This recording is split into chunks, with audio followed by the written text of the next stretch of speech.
अस्सलाम वालेकुम बच्चों जी। Today we have our chapter number 10 from mister chips.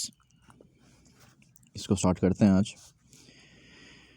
Ji, chapter बहुत इंटरेस्टिंग है और इसमें से क्वेश्चन अक्सर आते हैं आपके एग्ज़ाम में। सो इसे काइंडली आप अच्छे अंदाज में पढ़ेंगे और गौर से सुनेंगे। जी, इन 1900 old Meldrum, who had succeeded Weatherby as head and had held office for 3 decades, died suddenly from pneumonia. जी, आपको याद होगा कि जब मिस्टर चिप्स ने स्कूल ज्वाइन किया था तो वो साल कौन सा था? यस, आई रिमेम्बर कि मिस्टर चिप्स ने जब स्कूल ज्वाइन किया तब साल था, यानी उसने 2 स्कूल ज्वाइन किए थे ना। जब उसने अपना टीचिंग करियर स्टार्ट किया तो टीचिंग करियर स्टार्ट किया 1869 में, ठीक है। और जब तो वो स्कूल कौन सा था? वो स्कूल था मेलबरी स्कूल, मेलबरी, ठीक है, मेलबरी। अब जब चिप्स साहब ने जब ब्रुकफील्ड ज्वाइन किया तब साल था 1870। ओके जी। तो 1870 में जब मिस्टर चिप्स स्कूल आए थे तो उस ज़माने में जो प्रिंसिपल साहब थे उनका नाम था मिस्टर वेदरबाय, ठीक है, मिस्टर वेदरबाय। ये ख़ासे बूढ़े थे। तो चिप्स के मतलब स्कूल आने से पहले, यानी मिस्टर वेदरबाय ने जो स्कूल के प्रिंसिपल थे 1870 में, उन्होंने चिप्स का इंटरव्यू लिया था ना। इंटरव्यू लिया और बस तो ग़ालिबन मेरे ख्याल में छुट्टियां थी। तो जैसे ही 1870 में छुट्टियां ख़त्म हुई और चिप्स जब स्कूल आए तो उस वक्त वेदरबाय उनकी डेथ हो चुकी थी, ठीक है। ख़ासे अच्छे आदमी थे। तो 1870 में वेदरबाय की डेथ के बाद एक और प्रिंसिपल आ गए थे जिनका नाम था मिस्टर मेल्ड्रम, ठीक है। तो वो 1870 में आए थे और 1870 से अब 1900 तक वो यहाँ पर रहे, ठीक है। कितने साल? 30 साल। और इसे बोलते हैं 3 दहाइयाँ, 3 डेकेड्स, ओके। तो उनकी डेथ अब हो रही है। तो ग़ालिबन आप बात समझ गए होंगे, फिर सुन लीजिएगा कि 1869 में 1869 में मिस्टर चिप्स ने अपना टीचिंग करियर स्टार्ट किया फ्रॉम मेलबरी स्कूल, मेलबरी से।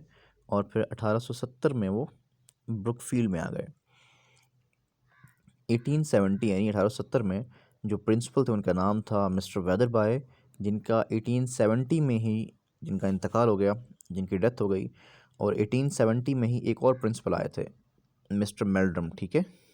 और फिर 1870 से उन्होंने काम किया 1900 तक, यानी 30 साल वो यहाँ प्रिंसिपल रहे। तो अब उनकी डेथ हुई है 1900 में आके। क्लियर हो गया? यकीन क्लियर हो गया होगा। तो जी, तो बता रहे हैं हमें वो कि इन 1900 ओल्ड मेल्ड्रम, बूढ़ा मेल्ड्रम, हु हैड सक्सीडेड वेदरबाय, जो कि वेदरबाय के बाद आया था एज हेड, बतौर head, and had held office for 3 decades, जिसने 3 दहाइयाँ ऑफिस संभाला था। सडनली डाइड फ्रॉम निमोनिया, वो नमूनिया से अचानक मर गया। And in the interval before the appointment of a successor, chips became acting head of Brookfield. तो ये बात भूलनी नहीं है आपने कि जब मेल्ड्रम की डेथ हुई थी ना, तो नया प्रिंसिपल आने तक मिस्टर चिप्स को उस स्कूल का एक्टिंग हेड बनाया गया था, ठीक है। एक्टिंग हेड मतलब वो परमानेंट नहीं था, सिर्फ बतौर हेड काम कर रहा था कि मैं हेड हूँ जी, ठीक है। ओहदा वही था, प्रिंसिपल का होता था, हेड का होता था, लेकिन वो परमानेंट नहीं था ना, यानी उसे सरकारी तौर पर उसे अपॉइंट नहीं किया गया था, सिर्फ वो एक्टिंग हेड था। So in the interval before the appointment of a successor, तो नए आने वाले प्रिंसिपल की अपॉइंटमेंट से पहले Chips became acting head of Brookfield, Chips जो है ब्रुकफील्ड का एक्टिंग हेड बन गया। There was just the faintest chance that governors might make the appointment a permanent one. There was just the faintest बोलते हैं बहुत ही कम, बहुत मध्यम, या ना होने के बराबर। तो इस बात का बहुत बहुत कम इम्कान था कि गवर्नर जो है ना वो मिस्टर चिप्स को एक परमानेंट, एक मुस्तकिल प्रिंसिपल या हेड बना दें। इस बात का बहुत फेंटेस्ट कम से कम इम्कान था कि गवर्नर जो हैं वो मिस्टर चिप्स को, जो मिस्टर चिप्स की जो अपॉइंटमेंट है, जो तकर्री है, उसको मुस्तकिल कर दें। ऐसा बिल्कुल चांस नहीं था, ठीक है, बहुत कम चांस था। बिकॉज शायद इनकी एक उम्र ज़्यादा थी, सेकेंडली एक उम्र ज़्यादा है, फिर इनकी एजुकेशन जो है इतनी ऑथेंटिक नहीं है, यानी इनकी डिग्रीज़ बड़ी पुरानी थी क्लासिकल सब्जेक्ट से, तो इनके सब्जेक्ट्स जो है ना मॉडर्न नहीं थे, मॉडर्न 1900 सन 1900 के हवाले से ना इनके सब्जेक्ट्स बहुत पुराने थे। सो इस बात का चांस बहुत कम था कि गवर्नर्स मिस्टर चिप्स को एक मुस्तकिल प्रिंसिपल बना दें। But chips was not really disappointed, लेकिन चिप्स बिल्कुल मायूस ना हुआ when they brought in a mayor youngster of 37। जब वो गवर्नर्स जो हैं जिन्होंने प्रिंसिपल को अपॉइंट करना था, जब गवर्नर्स एक 37, एक 37 साल का एक यंगस्टर नौजवान प्रिंसिपल लेकर आए, when they brought in a mayor youngster of 37, जो वो महज 37 साल का नौजवान बतौर प्रिंसिपल लेकर आए, यानी नया प्रिंसिपल आ गया जी 37 साल का। Glittering with first and blues, जो जनाब अपने फर्स्ट एंड ब्लूज़, जो अपने तमगों के साथ चमक रहा था, यानी उसके शोल्डर्स पर या उसके यूनिफॉर्म पर जो है वो मतलब मेडल्स लगे हुए थे, तमगे लगे हुए थे, उनके नाम लिखे हुए थे साथ में, इनकी खासा काबिल आदमी था। And with kind of personality, और फिर उसकी शख्सियत कैसी है जी, आपसे पूछ सकते हैं वो कि जो उस नाम मैं बताऊंगा अभी, उसका नाम था मिस्टर रॉल्स्टन, ठीक है। तो वो कैसा आदमी था, वो उसकी पर्सनैलिटी कैसी थी, तो आप बताएंगे जी कि when he came he was a mayor youngster of 37 and he was glittering with first and blues. और फिर पढ़िएगा, सुनेगा कि वो तमगों के साथ चमक रहा था, glittering with first and blues, कि वो तमगों के साथ, तमगे जो होते हैं ना वो मेडल जो लगे होते हैं यूनिफॉर्म पे, उनसे चमक रहा था, with a kind of personality, और उसकी शख्सियत कैसी थी जी, और एक ऐसी शख्सियत रखता था that could reduce big hall to silence, जो कि एक बड़े हॉल में मौजूद आवाम को खामोश करवा सकती थी। That could reduce the big hall to silence, जो कि एक बड़े हॉल को, यानी जब बड़ा हॉल भरा होता है ना, आपको याद होगा मिस्टर चिप्स ने भी जो है एक बड़े हॉल में क्लास ली थी, अपनी पहली क्लास 1870 में मिस्टर चिप्स ने एक बड़े हॉल में क्लास ली थी, और वो बड़ा हॉल ग़ालिबन उस वक्त 500 बच्चों से भरा हुआ था। तो अब चेक करें जो प्रिंसिपल नया आया है उनकी पर्सनैलिटी कैसी है, with the kind of personality that reduce big hall silence, जो कि एक बड़े हॉल को खामोश करवा सकती थी, by the mere lifting of an eyebrow, सिर्फ अपनी एक अबरू उठा के, यानी अगर वो नीचे देख रहा होता और अपनी वो एक मतलब भवों में से कोई एक अबरू, ठीक है, वो उठाता, तो वो महज अपनी एक अबरू उठा के पूरे हॉल को चुप करवा सकता था, ऐसी सख्त पर्सनैलिटी थी उसकी। So Chips was not in the running with that kind of person.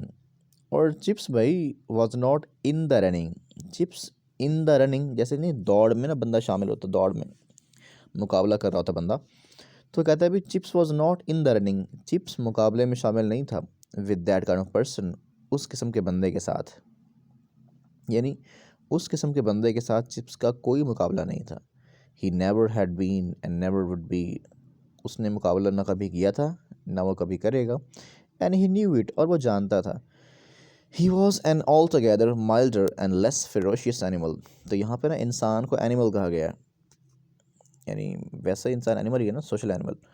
तो he was an all together milder, कि चिप्स जो है ना एक माइल्डर, एक धीमे मिजाज का, एंड लेस फेरोशियस एनिमल, और एक कम खून खार, फेरोशियस मतलब खून खार, तो जो है चिप्स एक माइल्डर, एक दरमियाने धीमे मिजाज का और कम खून खार या कम जालिम आदमी था, कम जालिम जानवर था।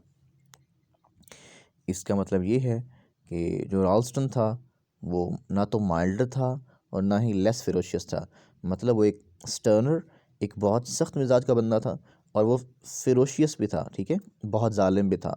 देखते हैं उसके बारे में, पढ़ते हैं अभी। Those years before his retirement in 1913 were studded with sharply remembered pictures. Those years before his retirement in 1913.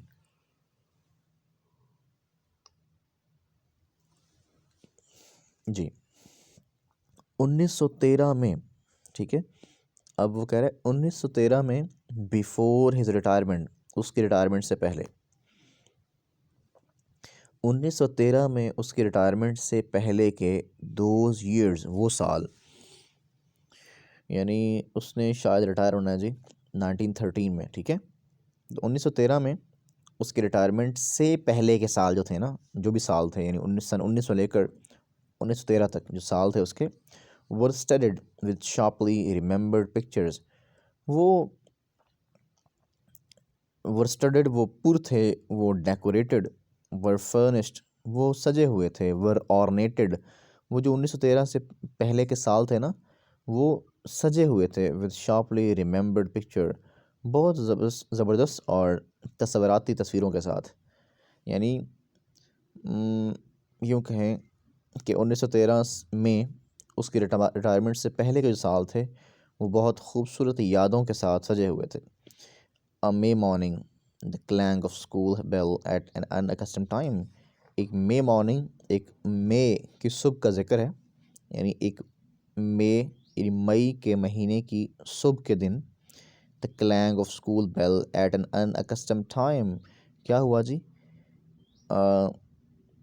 एक अनअकस्टम्ड टाइम यानी अनयूजुअल टाइम, ठीक है, गैर मामूली एक वक्त पर स्कूल की घंटी बजी।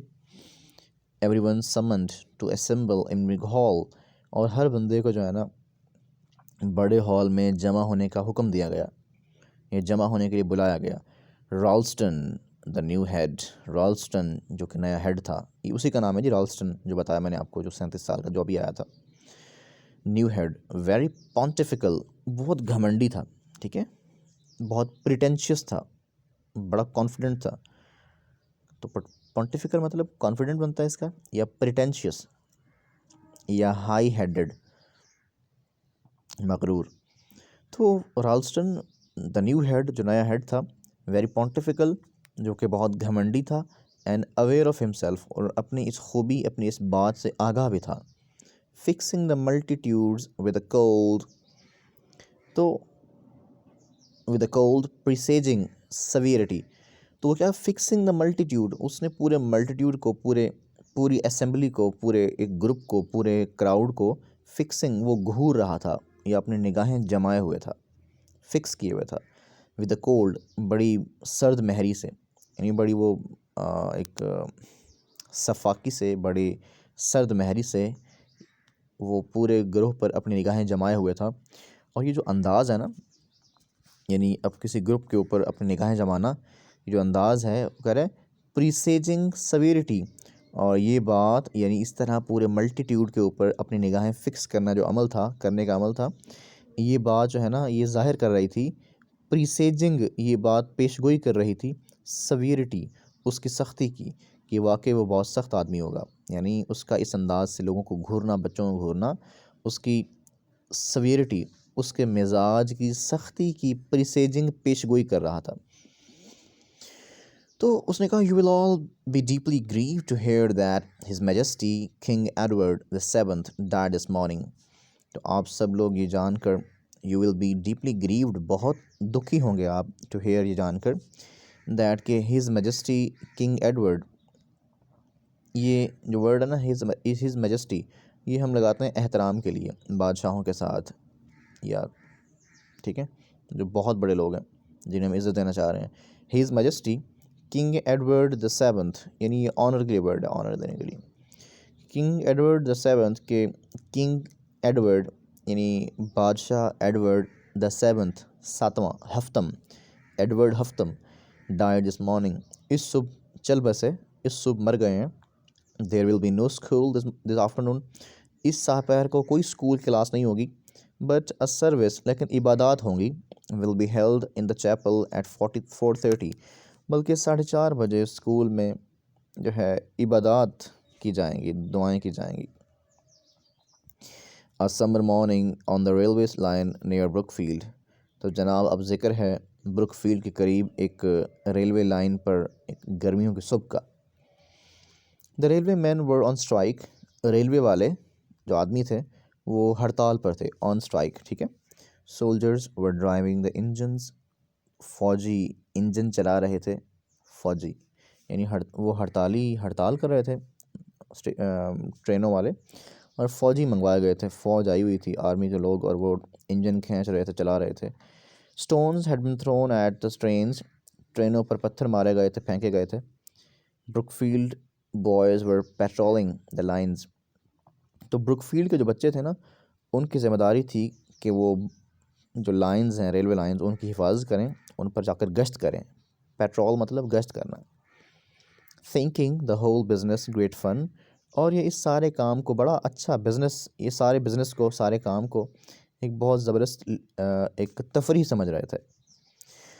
Chips who was in charge. Chips जो कि उन बच्चों का इंचार्ज था, stood a little way of. वो ज़रा दूर खड़ा हुआ था। टॉकिंग टू अ मैन, एक आदमी से बातें कर रहा था। At the gate of cottage, एक कॉटेज यानी एक झोंपड़ी के दरवाजे पर। तो चिप्स जो है, जो उनका इंचार्ज था उन बच्चों का, जो वहाँ गश्त कर रहे थे, तो उनसे ज़रा परे खड़ा होकर एक झोंपड़ी के गेट पर एक आदमी से बातें कर रहा था। तो क्या हुआ जी, यंग क्रिकलेड, एक छोटा क्रिकलेड अप्रोच्ड आया। छोटा क्रिकलेड, ये बच्चा है, स्टूडेंट है चिप्स का। छोटा क्रिकलेड आया और उसने कहा, please sir, what shall we do if we meet any striker. उसने कहा, जनाब ज़रा बताइएगा कि अगर हमारे पास कोई स्ट्राइकर आ जाए, हड़ताली आ जाए, अगर हम किसी हड़ताली से मिलें तो हम क्या करें फिर, ठीक है। मतलब उस बच्चे के लिए हड़ताली जो नाम था ना, हड़ताल करने वाला, यानी ऐसे कोई बंदे जिन्होंने ट्रेन रोक दी थी, जिनके लिए ब्रुकफील्ड के बच्चों को आना पड़ा, असातिज़ा को आना पड़ा यहाँ पे, तो उसके मतलब जहन में कोई हड़ताली कोई बहुत बड़ी बला थी शायद। तो वो कहने लगा कि sir, what shall we do if we meet any striker. अगर हम किसी स्ट्राइकर से मिलें, अगर हमें कोई हड़ताली मिले तो हम क्या करें। उसने कहा, would you like to meet one. क्या तुम किसी एक को मिलना चाहोगे, या तुम मतलब किसी हड़ताली को मिलना चाहोगे तुम। उसने कहा, I don't know sir. Sir मैं नहीं जानता। गॉड ब्लेस द बॉय, खुदा लड़के पर रहम करे या रहमत करे। He talked of them as they were queer animals out of a zoo. तो चिप्स ने कहा, चिप्स ही कह रहा है कि गॉड ब्लेस द बॉय, खुदा लड़के पर रहम करे। ही टॉक्ड ऑफ देम, वो उनके बारे में ऐसे बात कर रहा था, यानी बच्चे की बात कर रहे हैं वो, कि बच्चे ने उनके बारे में ऐसे बात की, as if they were queer animals out of zoo, जैसे कोई जू मतलब चिड़ियाघर से निकले हुए कोई वो बहुत अजीब जानवर थे। यानी वो डर गया बच्चा स्ट्राइकर्स का नाम सुनकर। तो वो कहते हैं, वो उसने ऐसे बात की जैसे वो चिड़ियाघर से निकले हुए कोई बड़े स्ट्रेंज जानवर थे। Well here you are then, ये लो फिर। वेल ठीक है, खूब। हेयर यू आर, ये लो, चलो। You can meet Mister Jones, ये लो जी, मिलो मिस्टर जॉन से। मिस्टर जॉन से मिलो, ही इज़ अ स्ट्राइकर, ये भी एक स्ट्राइकर है। When he is on duty, जब वो ड्यूटी पर होता है, he has a charge of signal box. तो इनके पास क्या चार्ज है जी, इनका काम क्या है। जब वो ड्यूटी पर होते हैं तो he has the charge of signal box at the station. तो ये क्वेश्चन एग्ज़ाम में आता है, हु वॉज मिस्टर जॉन्स। आप कहेंगे Mister Jones was a striker and he had the charge of signal box at the station. तो इन्होंने जो है उनके पास स्टेशन पर सिग्नल बॉक्स यानी इशारों वाला जो सिग्नल होते हैं उनका चार्ज है। और कहता है, you have put your life in his hands many time, और आपने कई मरतबा अपनी ज़िंदगी इसके हाथ में दी है। ओके, आफ्टरवर्ड्स मेरे ख्याल में काफ़ी हो गया टाइम, चलिए पढ़ लेते हैं। Afterwards story went round the school, और इसके बाद जो है ना, यानी उस हड़ताल के बाद ये कहानी पूरे स्कूल में घूम गई। क्या कहानी घूमी जी। देयर वॉज मिस्टर चिप्स, के मिस्टर चिप्स था टॉकिंग टू अ स्ट्राइकर, जो कि एक स्ट्राइकर से बातें कर रहा था। यानी ये बातें ना, यानी वो ब्रुकफील्ड के बच्चों के लिए स्ट्राइकर कोई बड़ी अजीब बला थी, और वो कह रहे थे कि जी मिस्टर चिप्स जो है टॉकिंग टू स्ट्राइकर, कि चिप्स जो है एक स्ट्राइकर से हड़ताली से बातें कर रहा था। टॉकिंग टू स्ट्राइकर, हड़ताली से बातें कर रहा था। चिप्स सोचते हैं कि जी ये बात जो है ना, might have been quite friendly the way they were talking together, कि वो तो अच्छा सॉरी, और ये कहा गया कि लगता था कि बड़ा फ्रेंडली अंदाज से बात कर रहा था, the way they were talking together, जिस अंदाज से वो बात कर रहे थे ना, बड़े फ्रेंडली दोस्ताना लग रहे थे वो। मतलब ब्रुकफील्ड के बच्चों के लिए हड़ताली कोई बड़ी बलाएँ थीं और उनसे बात करना जुर्म था एक। तो वो बता रहे थे जी कि जिस अंदाज से चिप्स और वो मिस्टर जॉन्स बात कर रहे थे, उनका अंदाज़ बड़ा फ्रेंडली लग रहा था, बड़ा दोस्ताना लग रहा था। कोई गड़बड़ है। ओके जी, सी यू टुमारो। ओके, अल्लाह हाफ़िज़।